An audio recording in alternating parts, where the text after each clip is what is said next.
यशोमती मैया के नंद लाला।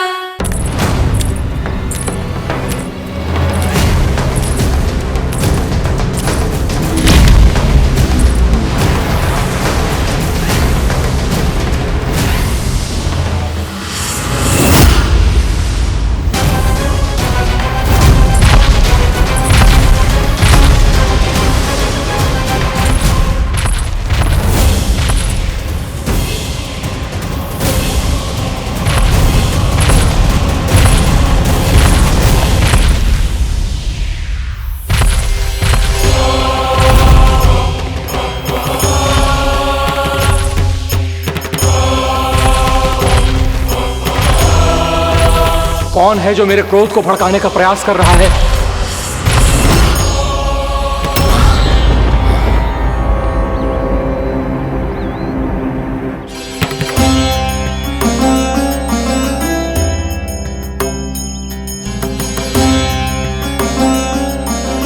अभी क्या देखा मैंने? किसके पांव थे वो?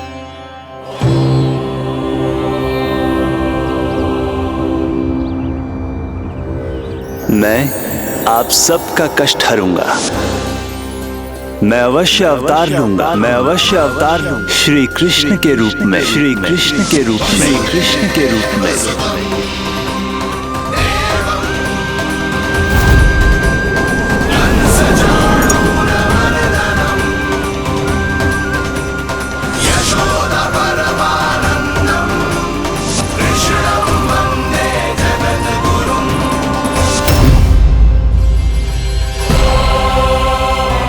नहीं, नारायण चोरी नहीं कर सकते। अवश्य ये कोई पाखंडी है। यदि मेरा आभास सही है तो अब न ये मेरे क्रोध से बच पाएगा और न ही मेरे श्राप से। न ये मेरे क्रोध से बच पाएगा और न ही मेरे श्राप से। जानकी, जानकी को मैं ऐसी स्थिति में छोड़ के नहीं जा सकता। क्या हो गो? कछु तो बोल। कछु करना चाहिए मुझे, पर करूं तो क्या? वापस गया तो जानकी और कस्तूरी पकड़ लेगी और मैया के पास ले जाएगी। समय पे घर पे ना पहुंचा तो पकड़ा जाऊंगा। हे नारायण, अब आप ही कोई सहायता करो जी। क्या हो गया जानकी को?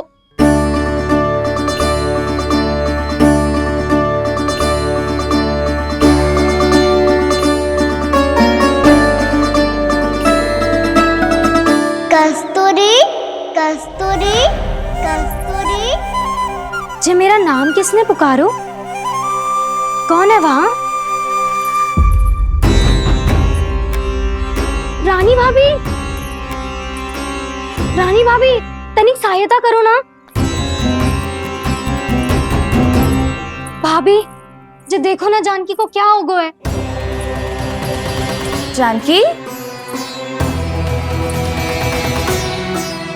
जानकी, क्या हो गया है? कस्तूरी, तनिक जल लेकर आ। जानकी, क्या हुआ?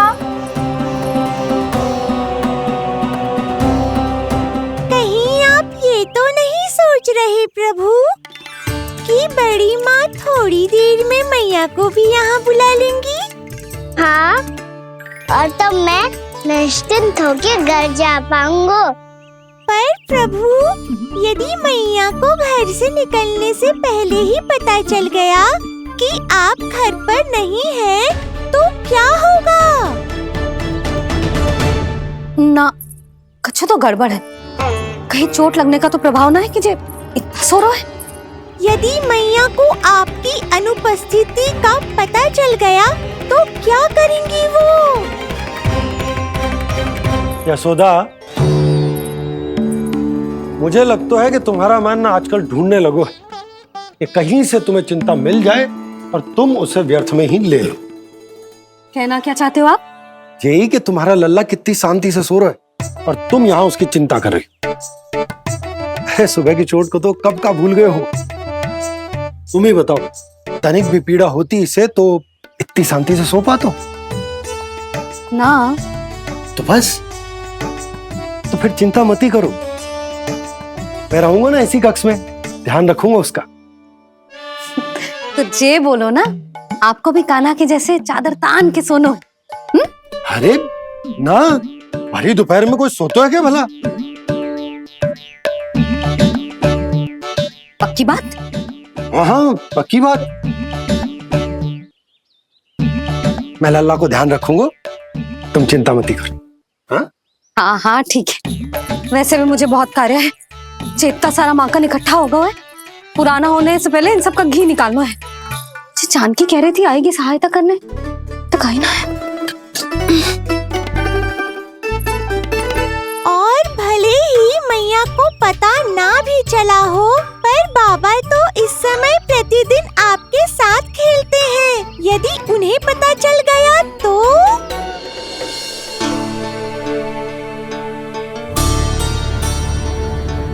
देखा मैया कितनी चिंता करती है तेरी।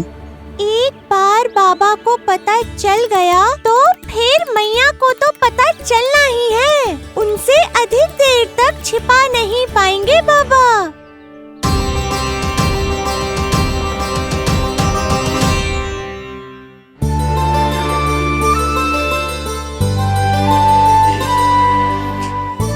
तेरी मैया ने मुझे इतना खिला दियो कि मुझे बड़ी तीव्र नींद आ रही। मैं यहीं तेरे साथ तनिक विश्राम कर लेता हूँ।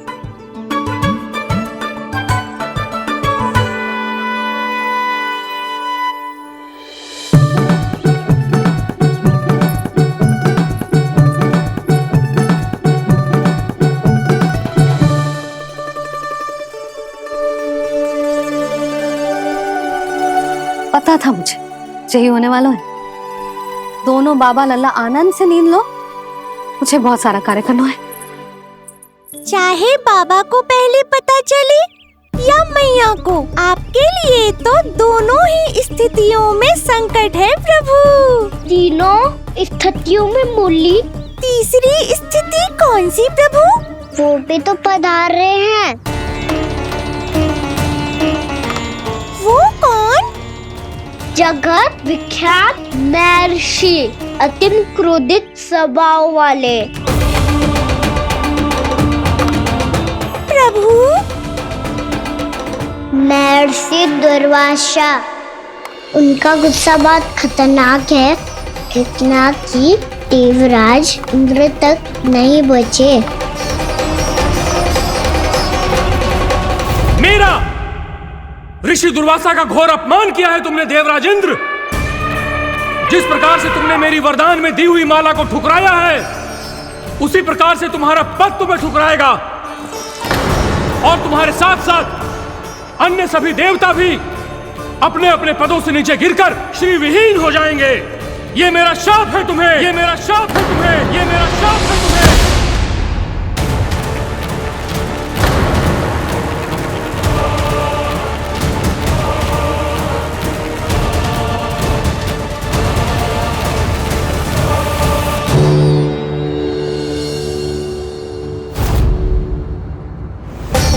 उनकी अर्धांगिनी को भी उनकी क्रोध का सामना करना पड़ा।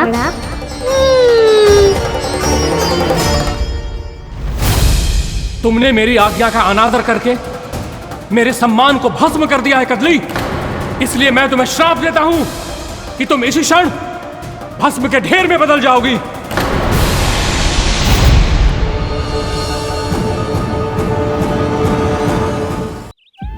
ये क्या किया महर्षि आपने? इंद्र को भी नहीं छोड़ा, देवताओं पे भी दया नहीं की आपने, और अब मेरी पुत्री को अपनी क्रोधाग्नि से भस्म कर दिया। मैं आपकी संवेदनाओं को समझता हूं ऋषिवर, परंतु यदि मैंने देवताओं को श्राप न दिया होता तो समुद्र मंथन भी न होता और उन्हें अमृत भी न मिलता। और अब मेरे श्राप से आपकी पुत्री और मेरी पत्नी कदली फल बनेगी, और श्री विष्णु जी की कृपा से सभी पूजाओं में सबसे अधिक प्रयोग होने वाले फल होने का सम्मान प्राप्त होगा उसे।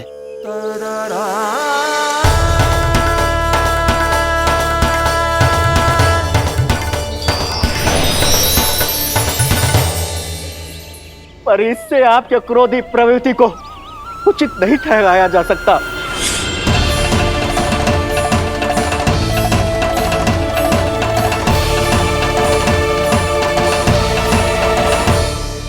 पर प्रभु, आपको उनसे संकट क्यों है? उन्हें थोड़ी ना पता है कि आपने क्या किया है। उनकी तपस्या की शक्ति को कम मत आगो मुरली, उन्हें सब पता चल चुका है। फिर तो फंस गए बुरी तरह से। अब केवल भयभीत ही करोगी, कोई उपाय भी सुझाओगी? प्रभु, इससे पहले कि ऋषि दुर्वासा या कोई और घर पहुँचे, आपको घर पहुँचना होगा ताकि मैया किसी और पर विश्वास ही ना करे। तो चलो फिर।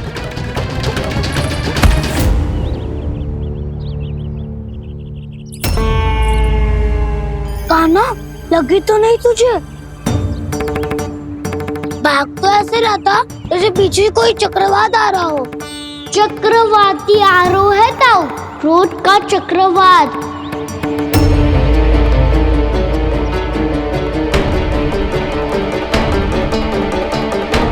कैसे संभालूंगा मैं महर्षि दुर्वासा को?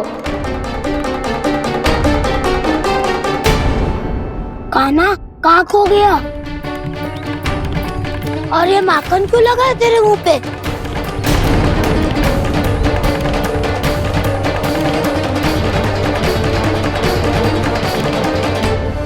माखन?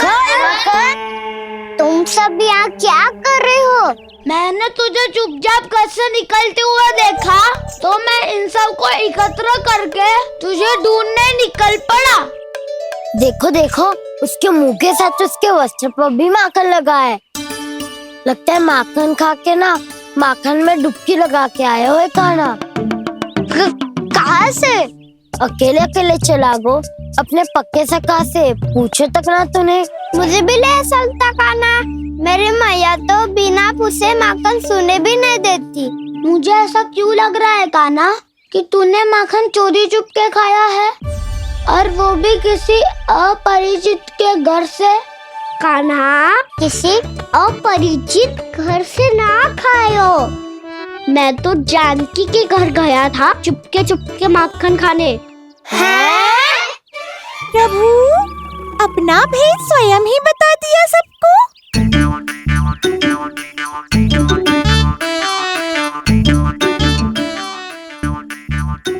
मेरा अर्थ है कि जानकी का घर खुला था तो मैं भीतर चले गयो। ना पूछे। पर वो तो सो रही थी ना, इसके लिए मैंने माखन बिना पूछे ही खा लियो। इसी को तो चोरी करना कहते हैं कान्हा। चोरी? ताई जी को पता चल जाएगा तो क्या होगा तेरा? कौन बताएगा मैया को? हम बताए या ना बताए, तेरे मुंह और वस्त्रों पे लगा माखन स्वयं ही बता देगा।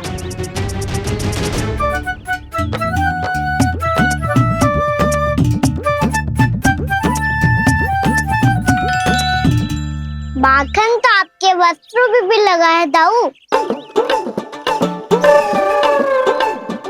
ये तो तब लगा होगा जब तुम मुझसे टकराया था। हाँ, मैया तो यही सोचेगी ना कि आप मेरे साथ ही थे। अब बताओ, कौन बताएगा मैया को? वसंता भी ने तो सुना है, ये बताएगा। सोच ले वसंता, मैया को मेरी बुराई सुन के क्रोध आया तो नाना मैं ना बताऊंगा। जब तक मुझसे सीधे सीधे प्रश्न ना किए जाए तब तक मैं कुछ ना बताऊंगा। यदि यहाँ सत्यवादी मधुमंगल होता तो वो पक्का बता देता। तब तो अच्छा है वो यहाँ नहीं है। मैं बताऊंगा ताई जी को, क्योंकि मुझे ताई जी ने सब सूचना देने को कहा था। कब? सुबह जब मैं ताई जी को पूजा के फूल देने को गया था। सुन, तेरी आंख के सामने कछु उल्टा सीधा हो या कोई अत्यधिक शरारत करे तो सीधे आके मुझे सूचना दियो, समझ गो? ना बताएगो ना तो मैं कान्हा को बाहर भेजने की आज्ञा वापस ले लूंगी। नाना आप आगे वापस मत देना, मैं सब बताऊंगा। इसलिए आपको तो ताई जी को बताना पड़ेगा। अर्थात मैया ने आपको बाहर भेजने से पहले ही गुप्तचर की व्यवस्था कर ली थी। मैंने वचन दिया है। मेरी आंखों के सामने कुछ भी उल्टा सीधा हुआ तो मुझे सूचना देनी पड़ेगी। पर तेरी आंखों के सामने कुछ उल्टा सीधा हुआ ही ना, वो बातों में उलझा रखा ना, मुझे बताना चाहिए ना तो अनुचित होगा बलराम। और सखा को फंसाना अनुचित ना होगा, क्यों दाऊ? ये निर्णय मैं कैसे करूं? तो और कौन करेगा? कीचड़।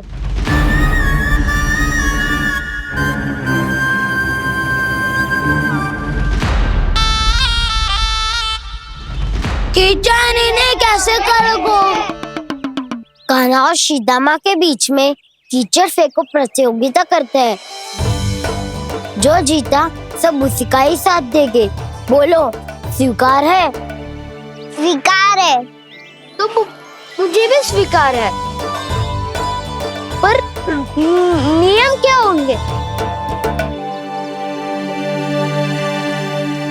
जो पहले थक जाएगा उसको हारा हुआ माना जाएगा, या फिर जो 2 बार अपने विरोधी पर कीचड़ फेंक देगा वो जीत जाएगा।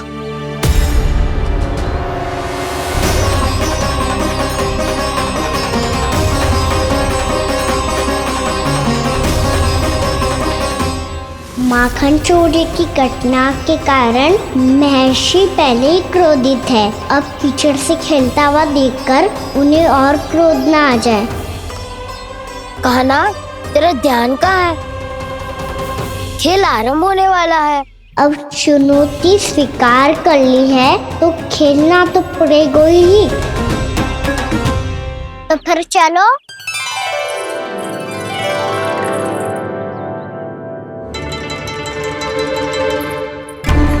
अरे हटो हटो, तनिक धुआं तो जाने दो।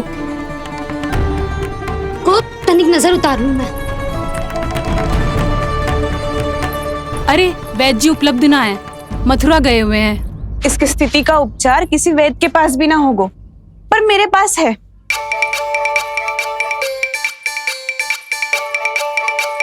अरे अरे बस करो ये सब। ये अधिकतर समय यशोदा के साथ ही होती है। हो सकता है उसे कुछ पता हो। जा, कोई शीघ्र जाकर यशोदा को बुला ला। मैं बुला लाती हूँ। हाँ हाँ।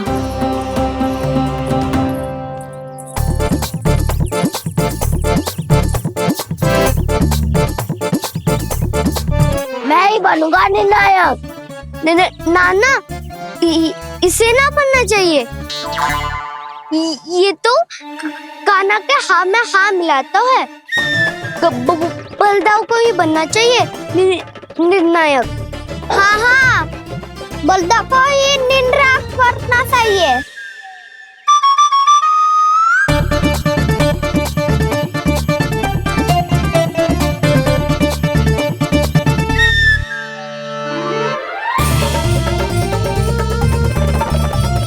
आरंभ करो।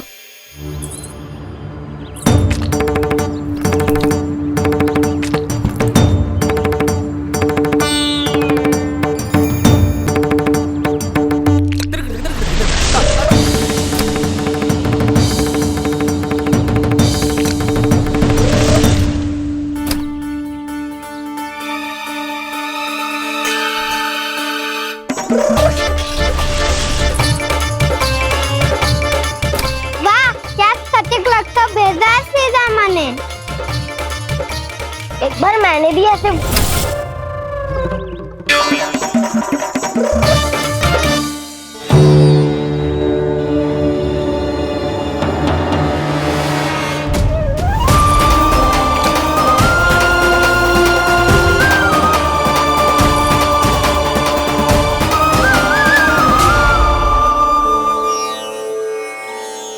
मैं बिल्कुल सही था।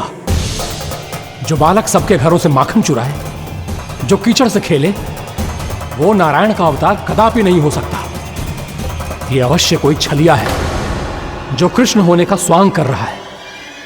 इसे इसके अपराध का बहुत कड़ा दंड दूंगा मैं। इसे इसके अपराध का बहुत कड़ा दंड दूंगा मैं। इसे इसके अपराध का बहुत कड़ा दंड दूंगा।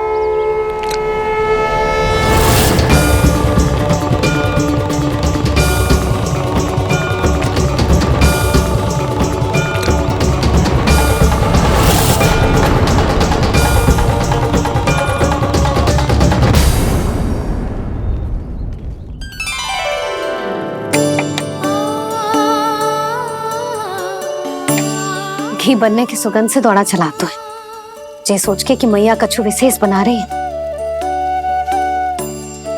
तो चेतु अभी तक सो रहा है। बहुत समय हो गया है, बिना कछु खाए पिए सो गया है। जाके उठाती हूँ।